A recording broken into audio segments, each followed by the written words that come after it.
tout le monde, je vous retrouve pour mon bilan du Cold Winter Challenge. Alors je sais, en soi, il reste encore quelques jours puisque ça prend fin le 28 février. Mais dans ma tête, voilà, ça y est, c'est un peu terminé. En plus, j'ai envie de passer la fin du mois de février sur le challenge Petit mois, petite lecture, où je vous avais présenté ma pile à lire parce que pour l'instant... J'ai pas des masses avancées, voilà, et puis voilà, je sais pas, j'ai envie de passer un peu en mode printemps, là au 1er mars, il n'y a plus d'hiver presque dans ma tête. Donc voilà, il est temps pour moi de vous faire ce petit bilan. Enfin petit bilan, gros bilan plutôt, parce que franchement je suis super contente, j'ai trop bien réussi ce challenge. Limite c'est la première fois que ça m'arrive de déglinguer comme ça la pile à l'air que j'avais prévue. Enfin honnêtement, à part le menu, vous allez voir, hein, à part le menu magie de Noël, où bon je vous avais dit qu'en décembre j'avais pas eu le temps de lire, j'ai pratiquement tout lu. Voilà, donc j'ai, si je ne me trompe pas, 18 livres à vous présenter, ça va être long, donc je vais partir un peu sur un concept 18 livres en 18 minutes, même si je sais très bien que je pourrais pas faire 18 minutes, mais c'est l'idée, voilà, on va dire que je vais essayer plutôt de vous lister un peu tous les livres que j'ai lus. Je vous en ai déjà pas mal parlé sur Instagram pour la plupart, donc c'est juste un petit rappel et vous donner de vive voix mon avis. Et d'ailleurs je vous invite à aller me suivre sur Instagram si c'est pas le cas, j'ai le même pseudo, Loca des livres, comme ça permet de comment on dit, vous avez un peu les deux, vous voyez, mon avis là, mon avis là-bas. Et puis écoutez, trêve de blablatage, on va démarrer tout de suite. On démarre dans l'ordre avec le menu magie de Noël. Alors je ne vais pas revenir catégorie par catégorie, je vous donne les thématiques globales du menu. Comme son nom l'indique, forcément il y avait des livres en rapport avec Noël et également des livres en rapport avec la jeunesse, l'enfance et aussi de la fantaisie. Du coup, sans surprise, puisque je vous avais déjà fait un point lecture spécial Noël, donc je vous invite plutôt à aller voir ce point lecture si ça vous intéresse, parce que du coup je ne vais pas développer, forcément je vous mettrai le lien en barre d'infos. J'ai lu Mariage sous les flocons de Sarah Morgan, publié chez HarperCollins Poche, gros bug. Voilà, petite couverture scintillante qui rajoute, voilà, on aime ce côté superficiel, ça fait toujours plaisir d'avoir une belle couverture. J'ai également lu Jack et la grande aventure du cochon de Noël de J.K. Rowling, publié chez Gallimard Jeunesse. Je vous l'ai dit déjà, je pense que vous le savez, ça a été un énorme coup de cœur, donc je vous renvoie mon point lecture si vous voulez savoir pourquoi. Je vous fais des suspens comme ça. La fille elle vous fait un bilan mais elle vous dit pas pourquoi elle a aimé les livres ou pas. C'est pour aller vite, voilà, c'est pour pas que vous ayez une vidéo de 3/4 d'heure parce qu'on me connaît, j'en suis capable. Voilà, et j'avais également lu Vie et aventure de Santa Claus de L. Frank Baum, publié au Castor Astral, parce que c'est pas marqué sur la couverture. Donc lui plutôt grosse déception. Et puis Mariage sous les flocons, je vous ai pas précisé, mais c'était quand même une très bonne lecture. Pour la thématique enfance, j'ai lu Anne de Green Gables de Lucie-Maud Montgomery, publiée aux éditions Monsieur Toussaint Louverture. Vous le savez parce que ça fait 20 000 fois que je vous en parle ici. J'ai commencé par le tome 2, donc Anne d'Avon-Léa, puisque le tome 1 à l'époque n'était pas disponible. Donc ça y est, j'ai enfin le début de la série dans l'ordre et j'ai autant adoré que le deuxième, voilà, mais d'une façon différente. Parce que dans le deuxième, Anne elle a 17 ans, c'est le début de sa vie d'adulte, alors que là, on va suivre le tout début de son histoire, son adoption, son enfance et puis son entrée dans l'adolescence. Et Anne c'est vraiment une petite fille qui s'émerveille d'absolument tout, donc il y a énormément de descriptions de la nature qui sont très jolies à toutes les saisons et c'est une petite fille qui parle énormément énormément, qui n'a aucun filtre et qui te dit tout ce qui lui sort par la tête et c'est vrai que je pense que elle peut agacer, ou peut-être que certaines personnes peuvent se dire oh là là mais tais-toi quoi, j'ai envie de la claquer, ferme ta bouche. Mais moi j'ai trouvé ça drôle, en fait ça me faisait rire parce que moi je savais en ayant lu le tome 2 d'abord qu'elle allait arrêter d'être comme ça à un moment donné, donc je trouvais ça rigolo de voir son évolution de petite fille là là là, et puis après comment elle allait devenir de plus en plus adulte. Je l'ai déjà dit plusieurs fois, mais pour moi c'est vraiment un livre qui me fait penser à La Petite Maison dans la Prairie, mais par contre version joyeuse, vous voyez, parce que c'était quand même assez dramatique comme série. C'est vraiment ce côté de la vie au début du XXe siècle, dans les campagnes, on n'avait pas grand chose, mais c'était suffisant en fait pour être heureux, et puis c'est des petits villages, tout le monde se connaît. Moi je trouve que c'est vraiment une ambiance qui est hyper doudou, hyper mignonne, et j'ai trop hâte de lire le tome 3 pour enfin, ça y est, faire l'histoire dans l'ordre. Pour ce qui est de la fantaisie, alors je n'ai malheureusement pas lu le tome 2 de la passe miroir, ça me faisait trop, il est trop gros, mais je l'ai acheté, c'est déjà en pas, et du coup bah, je l'aurai pour ma pile à lire de l'année prochaine, et j'ai là j'ai claqué, j'espère, je croise les doigts, le lire à ce moment-là, mais en tout cas j'ai lu le tome 3 du Puits des Mémoires de Gabriel Katz, donc publié chez Pocket. Ça y est, c'est la première série que je termine, donc je suis contente. Et ce tome 3 ne m'a absolument pas déçue. C'est une trilogie que je vous recommande, mais à 200%. En fait, si vous voulez, l'histoire commence, il y a 3 individus qui vont se réveiller en guenilles, dans un chariot accidenté en plein cœur de la montagne. Ils sont tout seuls et ils sont complètement amnésiques, aucun d'eux ne se souvient qui il est, qu'est-ce qu'il fait là, enfin voilà. Et en fait ils vont très vite se rendre compte qu'ils ont un peu la totalité du royaume à leur poursuite parce qu'ils auraient apparemment assassiné le roi. Et donc bah, toute l'histoire de ces 3 tomes va être de savoir qui ils sont. Ils vont partir bah, à la recherche de leur identité. Et est-ce qu'ils ont vraiment tué ce roi? Si oui, pourquoi? Enfin voilà. Et donc c'est un univers de petite fantaisie, dans le sens où il n'y a pas des créatures pas possibles, machin. C'est pas négatif hein, quand je dis pas possible. Ça va plus être un peu de la magie, vous voyez, des petits pouvoirs et tout ça, donc ça reste très soft.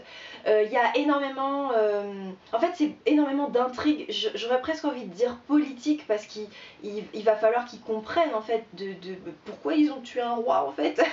donc voilà, c'est une histoire qui nous entraîne dans tous les royaumes qui existent dans l'histoire. Ils vont croiser énormément de personnages, c'est très vivant, il y a une dynamique folle, et il y a pas mal de combats, il y a des scènes de guerre, on ne s'ennuie jamais, il n'y a jamais de lenteur, de temps mort. Gabriel Katz, il sait exactement où est-ce qu'il veut nous emmener, et au final, au moment du dénouement, c'est cohérent, on n'est pas déçu, c'est-à-dire qu'on se dit ok, voilà, on a la réponse à toutes nos questions, il s'est passé ci, pour ça, machin, truc, ok, et on referme, et on est triste de quitter l'histoire, mais c'était une super trilogie.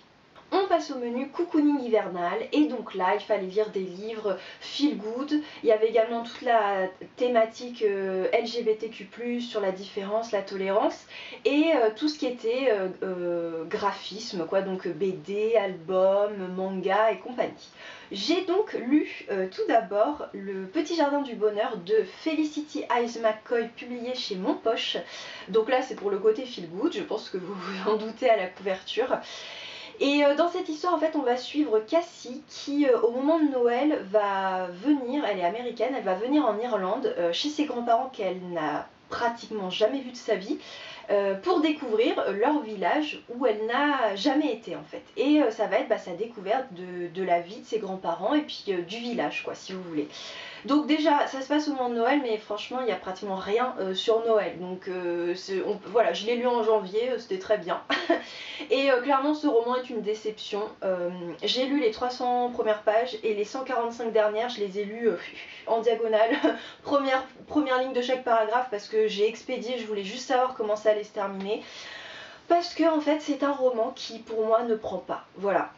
C'est un roman qui est brouillon, dans lequel on est censé suivre Cassie et dans une autre mesure ses grands-parents, et on se retrouve à suivre eux trois et plein de personnages de gens du village, notamment 3 femmes qui sont en fait les personnages principaux des 2 tomes précédents, mais sur le principe ça se lit quand même indépendamment, et soit elle décide que ces 3 femmes sont les personnages principaux de toute sa série, soit elle laisse la place à d'autres, mais voilà, je me suis embrouillée dans tous ces personnages, qui était en couple avec qui, franchement j'ai pataugé tout du long, et puis j'ai eu l'impression qu'en fait c'était juste pour nous raconter la vie de personnages, mais sans plus. Voilà, j'ai pas accroché. C'était mignon, hein, c'était gentillet, mais j'ai pas accroché spécialement.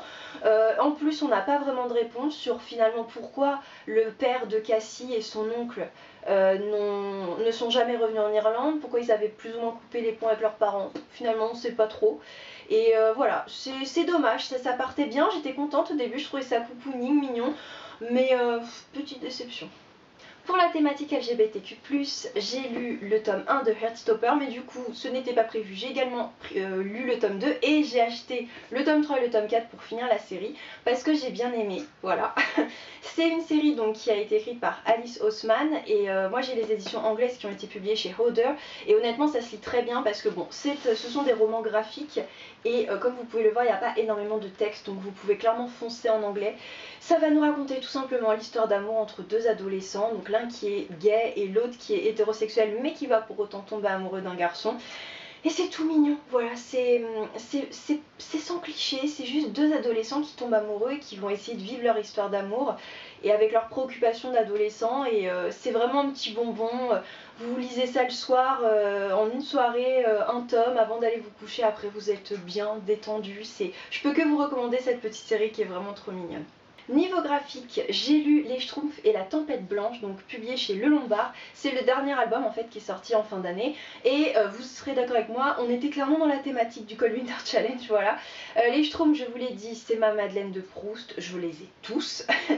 et du coup, je suis clairement objectif pour dire que parfois certains albums sont pas terribles, voilà. Mais là, c'est pas le cas. Franchement, celui-là, j'ai vraiment beaucoup aimé. Et clairement, de le lire en hiver, ça a aidé, ça a participé au fait que j'ai trouvé ça super parce que je me suis sentie concernée même s'il n'y a pas eu de neige chez moi, voilà. Et moi c'est vrai que ce genre de planche du village où j'adore en fait suivre chaque petit schtroumpf pour voir ce qu'il est en train de faire et je trouve toujours que c'est génialement fait en fait, voilà. C'est toujours trop mignon et voilà, et du coup ils vont devoir survivre à cette tempête qui va s'abattre sur le village et qui va tomber, où même leurs maisons en champignons sont recouvertes, il va falloir qu'ils survivent à ça et franchement c'était super. Et j'ai également lu Mon hiver cosy de Caroline Millet, alias Caro from Gland. J'avais oublié de vous le mettre dans ma vidéo pile à lire parce qu'en fait j'avais passé ma précommande en août et du coup c'est pas que j'y pensais plus mais voilà, ça m'était sorti de l'esprit et quand il est arrivé je me suis dit oh je l'ai pas mis dans ma pile à lire alors que c'était évident. Voilà, donc c'est réparé, en plus je vous l'ai présenté dans ma vidéo des 15 livres pour l'hiver. Comme pour l'automne, c'est un petit guide qui est doudou à souhait pour nous aider à passer convenablement la saison hivernale. Il y a une première partie Noël, la deuxième partie c'est sur l'hiver. À chaque fois ça se scinde en deux, toute une partie gourmandise avec plein de recettes et puis l'autre partie où c'est comment passer pleinement la saison avec des activités DIY, des films à regarder, des livres à lire, de la créativité, enfin c'est super mignon. Les dessins, moi j'adore en fait, voilà, son travail il est top, c'est mignon, c'est beau, enfin voilà, je peux que vous recommander son travail et il me tarde que le livre sur le printemps sorte. On passe au menu hiver sombre et alors là c'est le menu que j'ai le plus modifié parce que en fait j'ai changé d'avis sur certains livres. Voilà, donc dans ce menu, comme son titre l'indique, c'est tout ce qui va être sombre, donc il fallait lire des thrillers, des huis clos, des livres qui parlaient un peu de forces obscures, tout ça. Donc j'ai décidé de lire Le Crime de l'Orient Express d'Agatha Christie, donc là j'ai l'édition du Masque à l'ancienne, en plus en hardback et tout, je la trouve super jolie. Je ne l'ai pas terminée, c'est ma lecture en cours, voilà, donc je vous en parlerai, je vous donnerai mon avis complet sur Instagram, mais je devais absolument vous tourner ce bilan aujourd'hui, donc je n'avais pas le choix, mais je voulais que vous sachiez qu'il est en cours de lecture, il sera lu, et j'adore, comme d'habitude, voilà, c'est du Agatha Christie, j'adore cette autrice, et en plus, c'est un classique, enfin voilà, Le Crime de l'Orient Express c'est comme Mort sur le Nil, ça fait partie des grands classiques qu'on a envie de découvrir et du coup je suis contente que ce soit chose faite, enfin en cours d'être fait. Alors toujours dans cette thématique un peu huis clos, même si Le Crime de l'Orient Express allait plus dans le côté policier, j'ai lu Sauvagine de Gabriel Filto Shiba, publié chez Stock. Je vous en ai parlé à plusieurs reprises donc je vais aller très vite. On est en plein cœur de la forêt du Québec, on va suivre une garde forestière qui va être victime d'un braconnier complètement taré et il y a une chasse à l'homme qui va s'initier entre les deux. On est totalement dans un huis clos, c'est oppressant, c'est dérangeant, mais en même temps on apprend énormément de choses sur ce qui se passe dans les forêts, notamment donc avec les braconniers et c'est très intéressant donc je recommande totalement. J'ai également lu Je suis la maman du bourreau de David Lelay-Hello, publié chez Héloïse d'Ormesson. Et là, vous avez devant vous mon premier coup de cœur de l'année. Voilà. Alors que pourtant, c'est une thématique extrêmement dure puisqu'on va être en plein cœur des scandales pédophiles de l'Église. Et on va suivre Gabrielle, donc une femme, je crois qu'elle a 80 ans. Donc de l'ancien temps. Voilà, c'est une femme très stricte, très autoritaire, très croyante, très investie dans son église, et dont le fils, qui est prêtre, est sa fierté ultime. Sauf que au titre du livre, vous vous en doutez, elle va tomber de très très haut. Voilà, et il y a un travail psychologique qui est fait sur les personnages, mais incroyable. Ça m'a scotché. Déjà la thématique, parce que ce qui est dit dans le livre, c'est horrible. Enfin, c'est comment peut-on faire ça, quoi. C'est révoltant en fait, si vous voulez.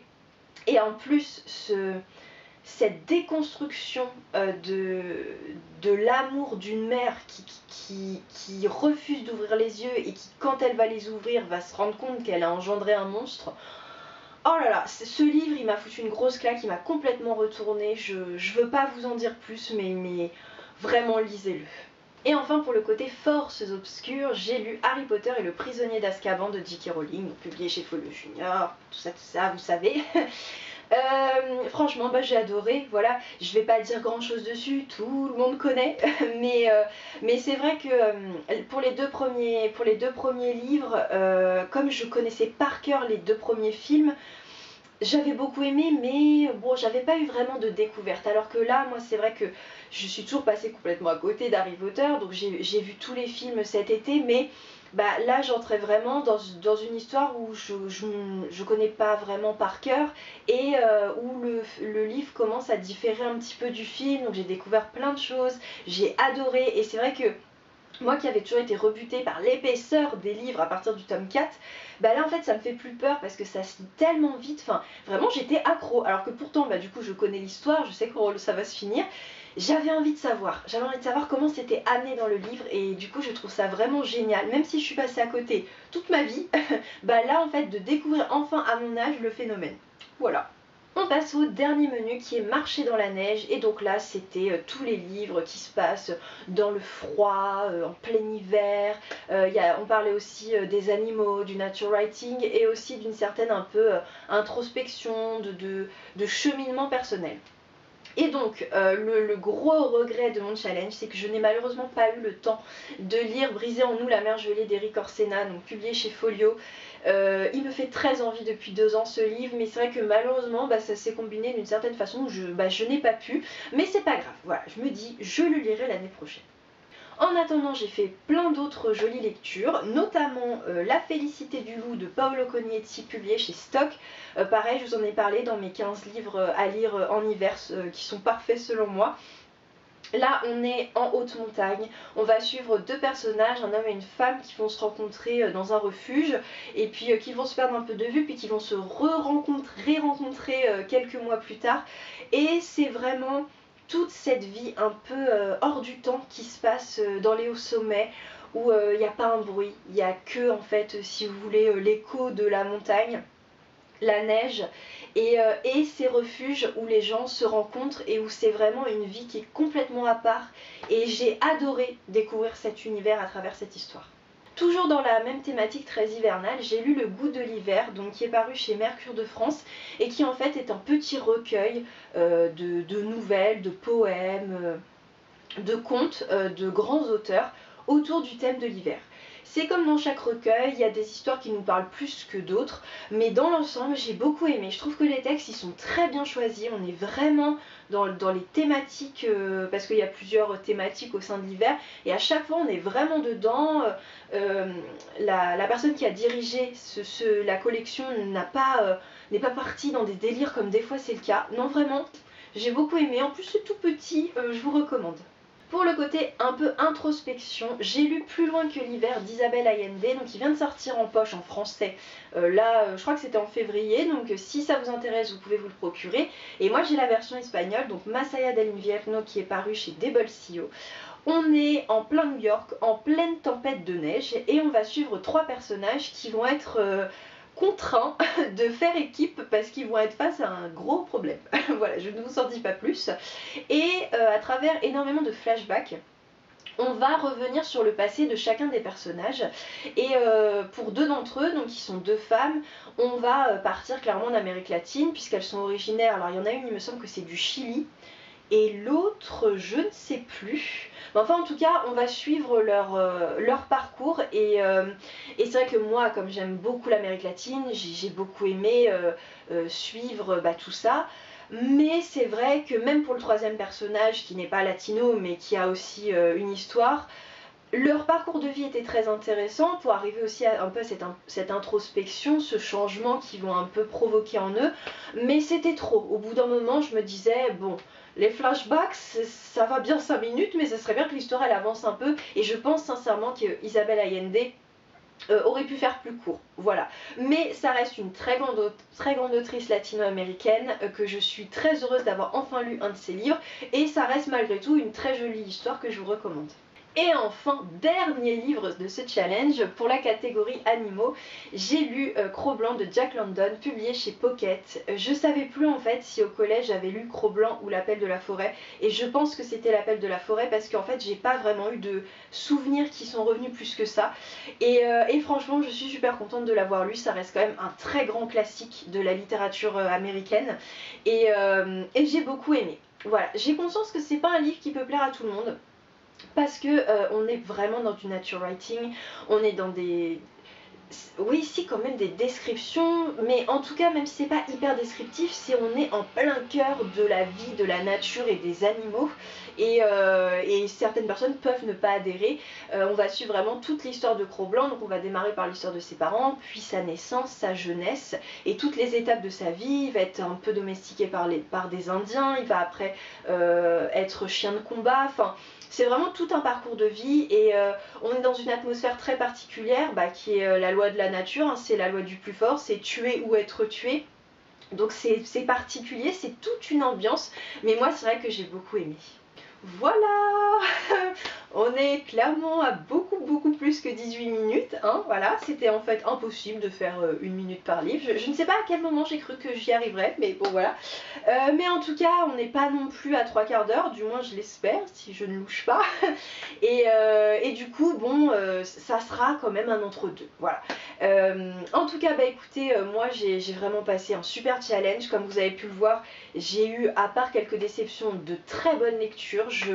En fait, je suis super contente parce que j'avais vraiment bien choisi mes livres, quoi. Je peux être fière de moi, j'ai vraiment été dans l'ambiance hivernale, dans le thème à 100%, moi pour qui c'est important, ouais c'est français, d'être vraiment dans la thématique de la saison, là j'y étais à 100%. Donc il me reste plus qu'à terminer Le Crime de l'Orient Express et à conclure cette saison hivernale de lecture de bonne façon, parce que je sais déjà que je vais adorer ce livre. Et puis il me reste plus maintenant qu'à entrer pleinement dans la saison du printemps. Voilà. Sur ce, écoutez, n'hésitez pas à me dire vous comment ça s'est passé, si vous avez eu de belles lectures pendant votre hiver. Et puis sur ce, je vous dis à très vite dans une prochaine vidéo. Hasta luego!